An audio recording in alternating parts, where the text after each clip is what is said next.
আমায় ছিঁড়ে খাও হে শকুন, হে সীমান্তের শকুন, এক্ষুনি ছিঁড়ে খাও আমাকে। হে আটলান্টিকের ঈগল, শীঘ্রই খুবলে খাও আমাকে।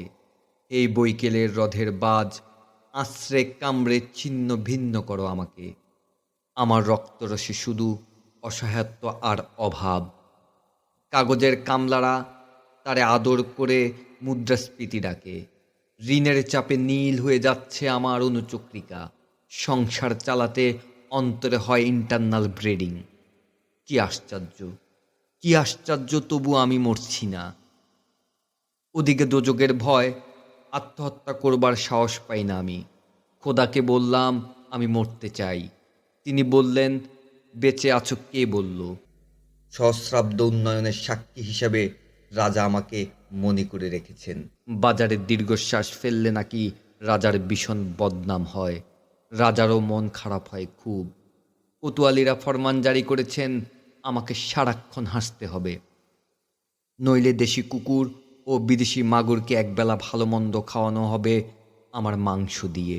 নিত্যদিন ব্রয়লারের ভুঁড়ি নাকি ওদের ভাল লাগে না, অথবা আমাকে ভাগ দিয়ে বেচা হবে। মানুষেরই তো মানুষ খাওয়ার স্বাদ হতে পারে, তাই না? ভাগ্যিস তা বিদেশি সুপার শপে বিক্রি হবে না। দেশি মানুষেরই তো হক বেশি আমাকে খাওয়ার।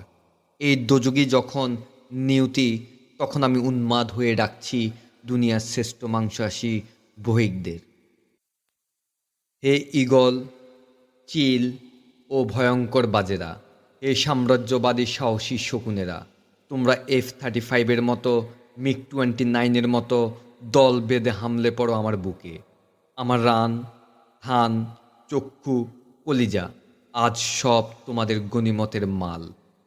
দেশি শুয়োর খুবলে খাওয়ার আগেই আমায় ইচ্ছে মতো ছিঁড়ে খাও তোমরা। দোহাই, দোহাই, শুধু মস্তিষ্কটা খেও না আমার, তাহলে শীঘ্রই দাস হয়ে যাবে তোমরাও।